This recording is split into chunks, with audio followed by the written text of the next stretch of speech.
Hello everyone, I am Ivy the Occultist, and today we're going to be talking about 8 different tips for beginner occultists.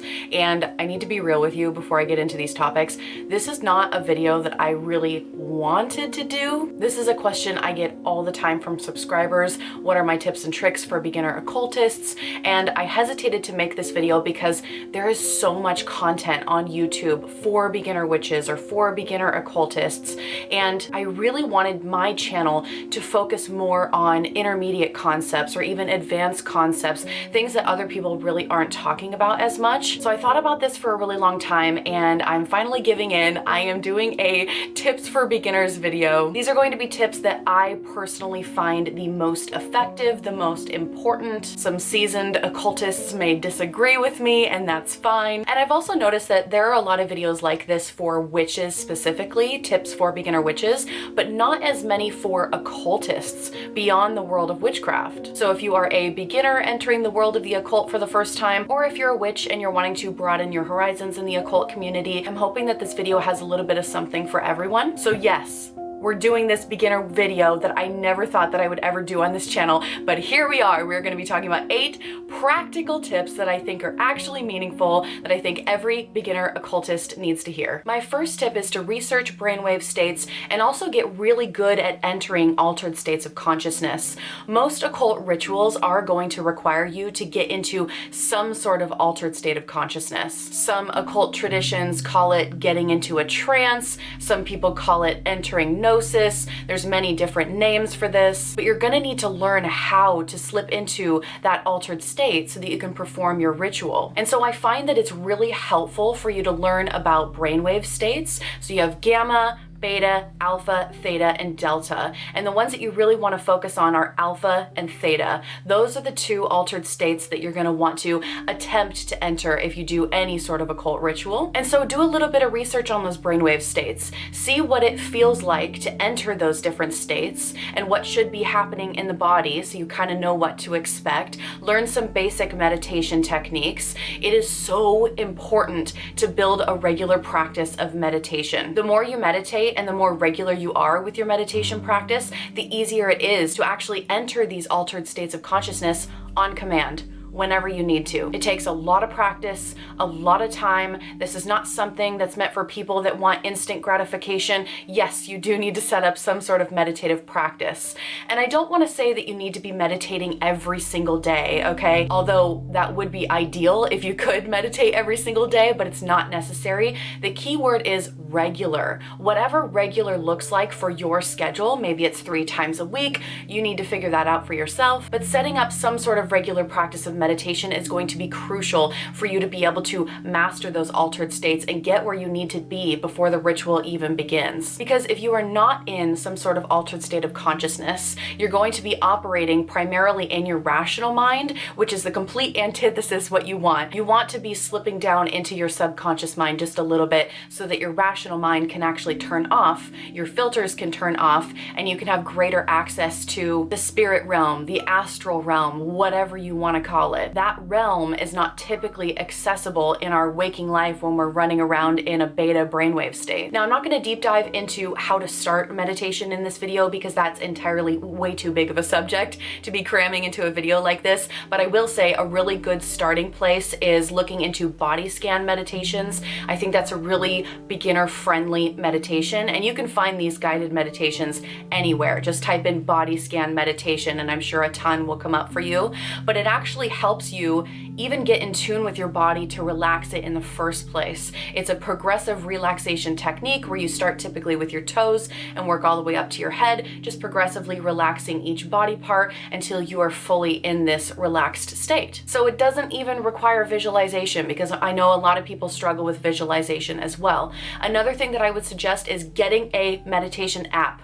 Get an app that gives you access to tons of different types of meditations just to help you become more regular with your practice. My personal favorite app is called Aura. That's the one that I use the most. And actually they reached out to me, which is really funny because I was using their app before they actually reached out to me, but I am working with them on this video. And I was so excited personally when they reached out to me because I was like, yes, of course I'll work with you. I was already using your product anyways. So Aura is a new mindfulness and sleep app, and it's kind of like an all-in-one app for your your well-being and your sleep. It has thousands of meditations, stories. It also has cognitive behavioral therapy, which I am such a fan. We're going to talk about mental health a little bit later in this video, but cognitive behavioral therapy is my absolute favorite form of self-development.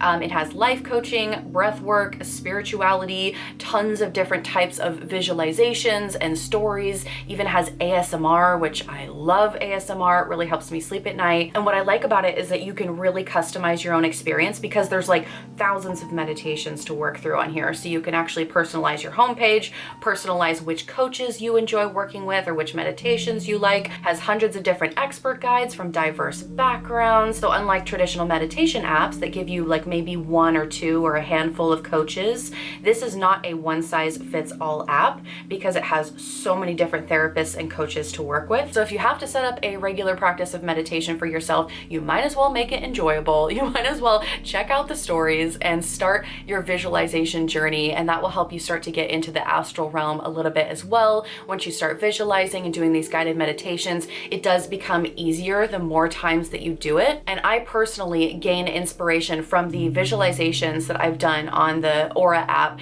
It does give me inspiration for how I want to approach the astral realm. So I just wanted to say thank you to Aura for working with me on this video and helping me provide free content to the general public. So I appreciate you keeping this channel up and running. I also have a discount code for anybody that does want to try the Aura app. I will put the link down in the description box below, but you can get a free trial and then also 25% off the membership after that. The second tip I have is to learn the difference between high magic and low magic. And I recommend this to beginners because it helps you see the occult communities in a broader perspective. It helps you get some sort of historical context and also figure out where you might fall, where you might want to specialize or deep dive into. I'm not going to cover all the nuances in this video, but I will give just a brief explanation. High magic is typically considered ceremonial magic, and between high magic and low magic, there's different goals, historical contexts, and also styles of practicing magic. So with high magic, this is ceremonial magic, and as far as the style goes, it is very structured, it is very ritualistic, it is very erudite and scholarly, and the goal of high magic, I'm going to say this very, very loosely because there are many different traditions of high magic, but it's more to receive some sort of union with some sort of higher power to achieve some sort of spiritual enlightenment. Again, I say that very loosely. There's a million different traditions in the high magic category. But with low magic, this is where you see witchcraft, folk magic practices. Sometimes some certain shamanistic styles of magic fall into this category. And the goal of low magic is really to improve quality of life in the mundane world. So it's a lot of ecstatic, intuitive, creative practices. It is magic of the people. If you think about your grandma mixing some herbs together and using that to banish a spirit or to do a love working or some sort of other protection working, or maybe grandma did a spell to help you get a job and then that was passed down from generation to generation, that would be a folk magic style because it's of the people. It's with the intent to improve the quality of life that you have here in this mundane world. Whereas with high ceremonial magic, it's not necessarily concerned with improving the material means of this mundane world. It's more geared towards that spiritual enlightenment. And again, it's difficult to talk about high magic and to categorize it in this way because there's so many different branches. But basically, high magic would be more ceremonial styles of magic. Low magic would be more like creative, ecstatic styles of magic, like witchcraft and folk magic and things like that. So please do a deep dive on high magic versus low magic. I also think it's important to understand where these terms came from and who originally practiced these. So again, low magic would be coming from the people that were typically more poor, and they used what they had around them.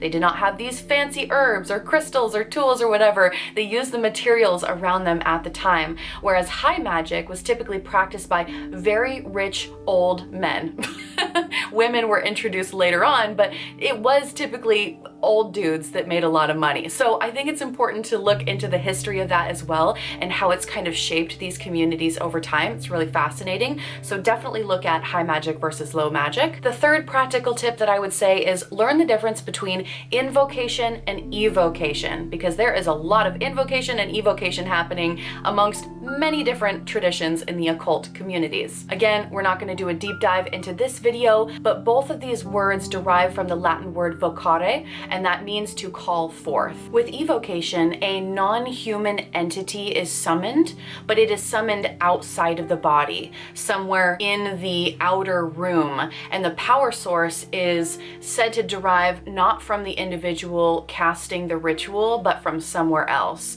So I think of evocation as external with the E, whereas invocation would be internal. So with invocation, you become the medium, and whatever you call comes into your body and flows through you. You are basically summoning something to be within you, and then you're also using your own inner energies to power this. So I think this is important for beginners to learn, not only because it's discussed in so many different books and you're just going to need to understand the vocabulary to begin with, but also because you can start to figure out what style you're looking for. A lot of people in ceremonial magic only like to do evocations. I personally only do invocations. So I would encourage you to look up the differences between the two, see if one of those resonates with you, and start looking up rituals of evocations or rituals of invocations and see how that style fits. Now, I'm not saying to jump straight into evoking a spirit. We're going to get into safety here in a little bit. I'm just talking about the research phase,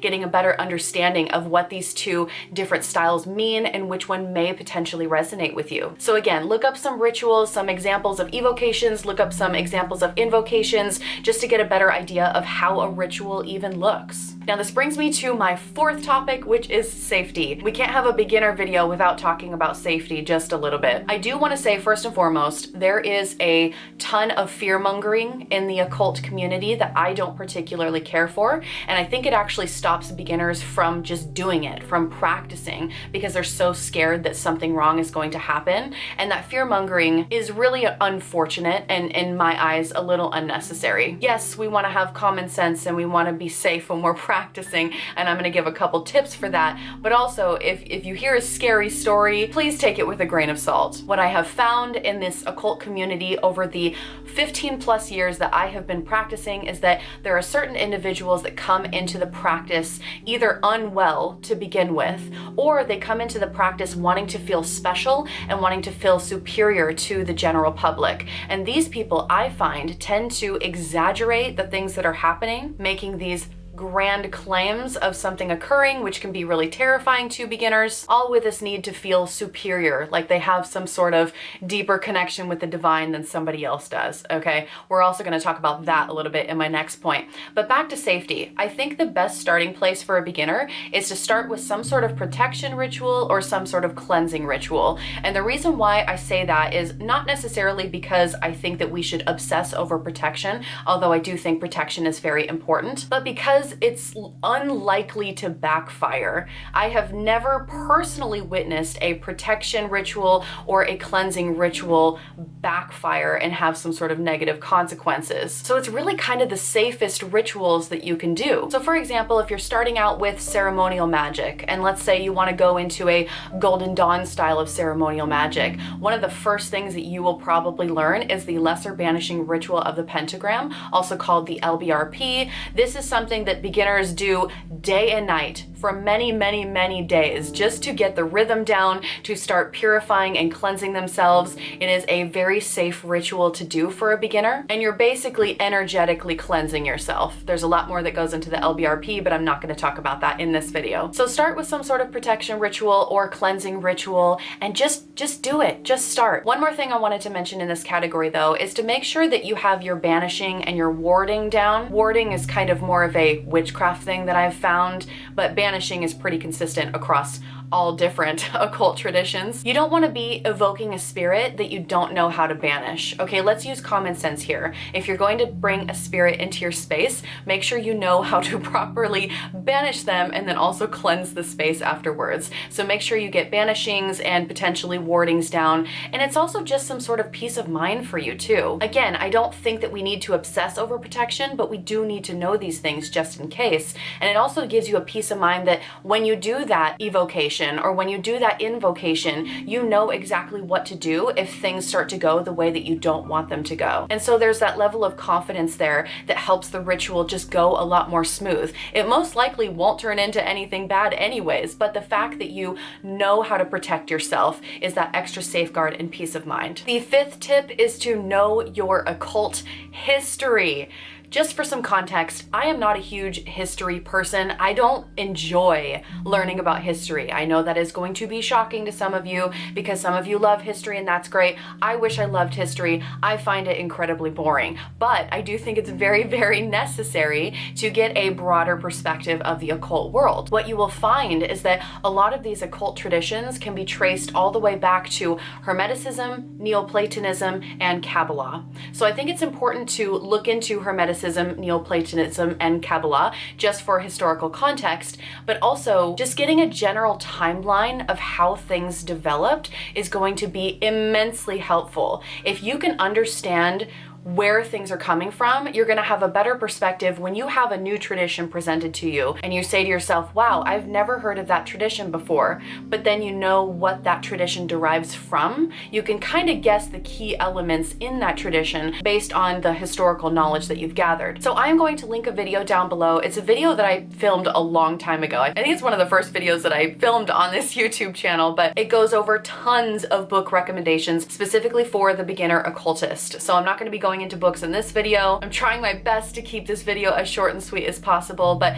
definitely check out that video and it'll go over a ton of books that will help you with occult history. I discussed Kabbalah and Hermetic Kabbalah in that video. I discussed shamanism. I discussed Hermeticism and book recommendations for that because you're probably going to want to start with the Kabbalion because it's the easiest entry point into Hermeticism. Although not the best book to read for Hermeticism, it's just the best entry point in my opinion. I talk about the 3 books of occult philosophy in that video and just kind of getting a bird's eye view of what happened first, what happened second, what branched off from there. It's going to help you so much more in the future. So again, do your reading, learn your history. I hate history, but it's so important. The 6th tip is to manage your expectations. And there's actually a couple different things that fall under this category. Magic is typically not miracles. Magic is something that is a subtle art that helps tip the scales in your favor. And I'm not saying that miracles can't happen. I'm just saying they are very, very rare and to keep that in mind. Some people who are brand new to this line of spirituality think it's like Harry Potter and they can make things levitate and fly and do all of these grandiose things that Hollywood has portrayed for literal years that the occult community does. None of that's true. Sorry to break it to you. It really is a subtle art. So let's say you are applying for a job and you have maybe a 60% yes, you are going to get that job and a 40% no, you are not going to get that job based on how you performed in the interview, based on the other candidates interviewing, etc. Magic, using magic to improve your chances of getting that job may take it to an 80% yes rather than a 60% yes.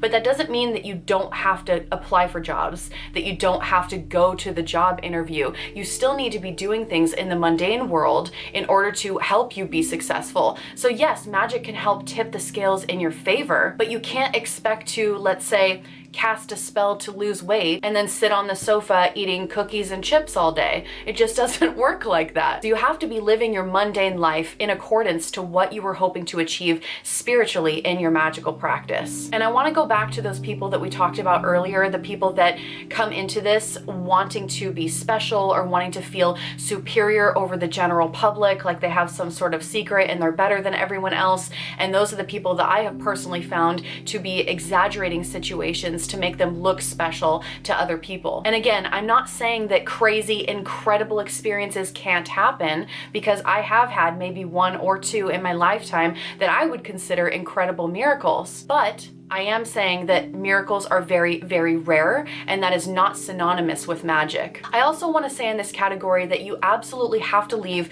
your instant gratification at the door. You cannot come into this assuming that it's going to be something quick and easy. It takes years and years of practice to develop some sort of occult practice that is efficient. You are building a spiritual practice that takes time. I mentioned this in my psychic abilities video, and I feel like it applies here. There is a reason why the old sage that lives on the edge of town that can share prophecies and experience all these wonderful magical things, there's a reason why that sage is old, because it takes a lifetime, it takes years of developing this spiritual practice in order to get really good at it. And so I don't want beginners to be discouraged because their first ritual doesn't work or doesn't go as planned. By the way, it probably won't. Your first ritual will most likely not go the way that you want it to go, and that's fine. That's part of the learning experience. But I don't want beginners to be discouraged that they're not seeing results, because it's not an instant gratification thing. It took me years to get to where I am now to be as effective as I am. So I think this one of checking your expectations is really, really important. The seventh tip is that you need to be a person that is self-aware enough to assess your mental health. You need to be assessing your mental health throughout this entire journey. And so this kind of ties in with what we were talking about with the aura meditation, where they have cognitive behavioral therapy and things like that. In my personal experience, building a magical practice does affect your mental health.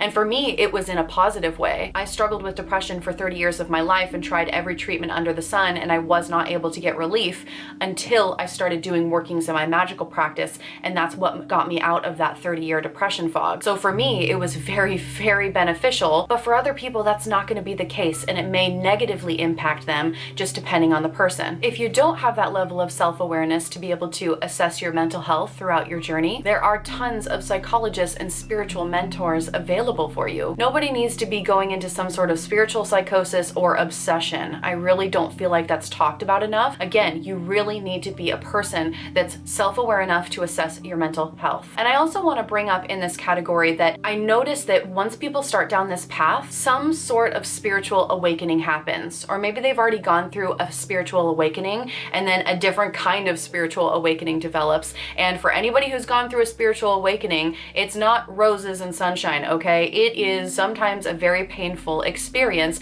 that can be really helped by therapy. I mean, therapy really is going to be really helpful in situations like that. Spiritual awakenings can have us questioning what is real and what is not. In this process of becoming an occultist, you might find that your ego dissolves, that you are questioning society and all of the framework that has been built from your childhood, from your teenage years. Some things that you used to never believe in, you might start to question and believe in those things and potentially have an identity crisis because of it. Speaking of personal experience, I used to be very much a psychological, scientific approach to occultism, and then some of my experiences changed my mind, and I started to open my mind a little bit to the possibilities of what's out there that we can't currently explain. And I never thought that I would be that person, because I am literally a science major, okay? I love science. And so the fact that there were things out there that I didn't have answers for was really exciting, but also really terrifying. And don't even get me started on the earth-shattering experience it is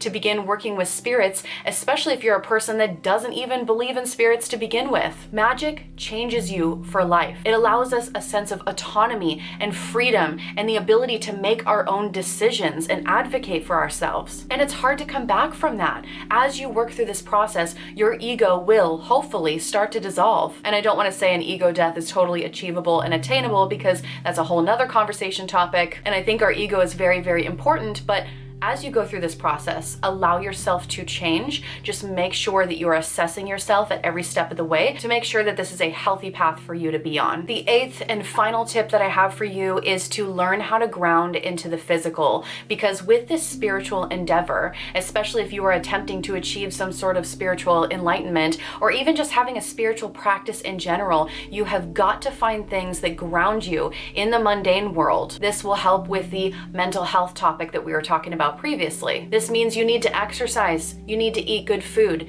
you need to sleep, okay? You need to be doing things for your physical and mental health to help improve your spiritual health. The three kind of go hand in hand. If you are so depleted mentally and physically, how are you going to have the energy to perform spiritually? You just simply can't. Go outside and touch the earth. Have some hobbies outside of occultism so that you don't become obsessed and out of balance in your life. Immerse yourself in your physical senses, tasting things, touching things, looking at beautiful things, whatever that is for you. Really get into your body. And when your body is in incredible shape, incredible physical and mental shape, it is so much easier to build that spiritual practice and to be really efficient. And I ignored this advice for a really long time. I ate crappy food, I didn't exercise, I didn't do any of that shit. I was only concerned with my spiritual practice to the point where it became a little bit of an obsession. And I was so out of balance because I was extremely spiritual and completely neglecting the physical and mental. It ultimately made me less effective in the rituals that I was doing. It wasn't until I started really paying attention to my body and my mind that I was able to really connect with my spirit and get the results that I wanted. So yes, exercising matters, even though most of us don't want to do it. Yes, eating good, nutritious foods also matters. And it's also nice to ground your body after a ritual as well, because it can be a really spiritually taxing thing to do. So even just going outside and laying on the grass for 5 minutes after a ritual, do it. Worth it. I always choose to ground myself after a ritual if I can, especially when you start getting into like the really long occult rituals. For all of you going into ceremonial magic, you know what I mean, okay? Some of those rituals are long and you are gonna want something afterwards. You're gonna want to eat a little bit of dark chocolate or something and then go lay out in the grass. So I hope these 8 tips have been helpful for you. I really tried to give my own personal perspective on this, and I wanted to throw in some tips that haven't really been discussed by other content creators. So hopefully you find this insightful. I don't know, let me know. But again, I wanted to say thank you to Aura for helping this channel continue on. For anyone that's watching, and if you want to support me further, you can also consider becoming a channel member as well and getting all the perks that come with that. I will leave a link down below in the description box. There's also a super thanks option. I've had a couple people ask me about that. So it's kind of like a tip jar. All the funds raised from this YouTube channel goes straight towards my college tuition. College is very expensive in the country that I live in, so I'm doing what I can, people. Anyways, I hope you all have a blessed day. Thank you so much for watching.